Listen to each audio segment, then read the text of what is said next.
Welcome to time pass media. Monthly movie analysis January 2025. ജനുവരി മാസം ഇറങ്ങിയ മലയാള സിനിമകളുടെ ബോക്സ് ഓഫീസ് പെർഫോമൻസും റിവ്യൂ അനാലിസിസും നമുക്ക് നോക്കാം.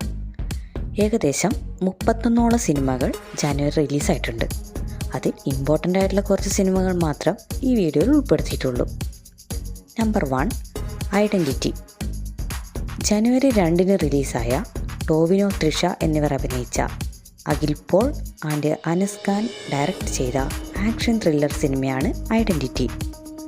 തിയേറ്ററിൽ നിന്നും മിക്സഡ് റിവ്യൂസാണ് ഈ സിനിമയ്ക്ക് ലഭിച്ചത്. 30 കോടിയോളം ബഡ്ജറ്റുള്ള സിനിമ 20 കോടിക്കടുത്ത് മാത്രമേ കളക്ട് ചെയ്യാൻ സാധിച്ചിട്ടുള്ളൂ. Box office verdict flop.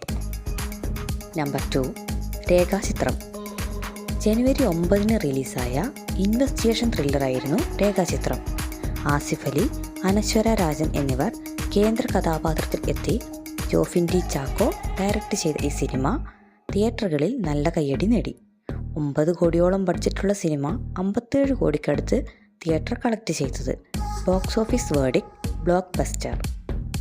Number 3, എന്ന് സ്വന്തം പുണ്യാളൻ. ജനുവരി 10 റിലീസായ ഫാൻറ്റസി കോമഡി ഫിലിമാണ് എന്ന് സ്വന്തം പുണ്യാളൻ. അർജുൻ അശോകൻ, ബാലു വർഗീസ്, അനശ്വര രാജൻ എന്നിവർ ലീഡ് റോളിൽ എത്തിയ മഹേഷ് മധു സംവിധാനം ചെയ്ത ഈ സിനിമയ്ക്ക് നെഗറ്റീവ് റിവ്യൂസാണ് ലഭിച്ചത്. 8 കോടിയോളം ബഡ്ജറ്റുള്ള ഈ ഫിലിം 4 കോടിക്കടുത്ത് മാത്രമാണ് തിയേറ്ററിൽ നിന്ന് ലഭ്യമായത്. Box office verdict disaster. Number 4, Pravinkoodu Shappu. Soubin, Basil Joseph എന്നിവർ അഭിനയിച്ച് ശ്രീരാജ് ശ്രീനിവാസൻ ഡയറക്റ്റ് ചെയ്ത കോമഡി ത്രില്ലർ മൂവിയാണ് പ്രാവിൻകൂട് ഷാപ്പ്. ജനുവരി 16 റിലീസായ ഈ ചിത്രത്തിന് മിക്സഡ് റിവ്യൂസാണ് ലഭിച്ചത്. 18 കോടി ബഡ്ജറ്റിൽ നിർമ്മിച്ച ഈ ചിത്രത്തിന് 7 കോടിക്ക് താഴെ മാത്രമാണ് കളക്ഷൻ ലഭിച്ചത്. Box office verdict disaster. Number 5, Dominic and ladies purse. Mammootty നായകനായി ഗൗതം വാസുദേവമേനോൻ സംവിധാനം ചെയ്ത കോമഡി ത്രില്ലർ ഫിലിം ആണ് ഡൊമിനിക് ആൻഡ് ലേഡീസ് പേഴ്സ്. ജനുവരി 23 തിയേറ്ററുകളിൽ എത്തിയ ഈ ചിത്രത്തിന് മിക്സഡ് റിവ്യൂസാണ് ലഭിച്ചത്. 18 കോടിയോളം ബഡ്ജറ്റിൽ ഇറങ്ങിയ ഈ പടത്തിന് 20 കോടിക്കടുത്ത് കളക്ഷൻ ലഭിച്ചു. Box office verdict flop. Number 6, പൊന്മാൻ.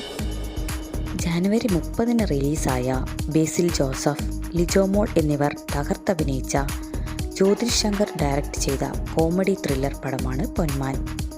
ആദ്യ ദിനം തന്നെ നല്ല റിപ്പോർട്ട് ലഭിച്ചെങ്കിലും ബേസിൽ ജോസഫ് ചിത്രങ്ങളെപ്പോലെ വലിയൊരു ബോക്സ് ഓഫീസ് തരംഗമാകാൻ സിനിമയ്ക്ക് കഴിഞ്ഞില്ല. 6 കോടിയോളം ബഡ്ജറ്റിൽ ഇറങ്ങിയ ഈ സിനിമ 16 കോടിക്കടുത്ത് തിയേറ്ററിൽ നിന്നും കളക്ട് ചെയ്ത് ഹിറ്റ് സ്റ്റാറ്റസ് നേടി. നമ്പർ 7, ഒരു ജാതി ജാതകം. വിനീത് ശ്രീനിവാസൻ കേന്ദ്ര കഥാപാത്രമായി എത്തി എം മോഹനൻ സംവിധാനം ചെയ്ത കോമഡി സിനിമയാണ് ഒരു ജാതി ജാതകം.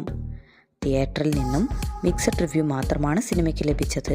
7.5 കോടിയോളം കളക്ട് ചെയ്ത ഈ സിനിമയുടെ ബഡ്ജറ്റ് 5 കോടി രൂപയാണ്. Box office verdict flop.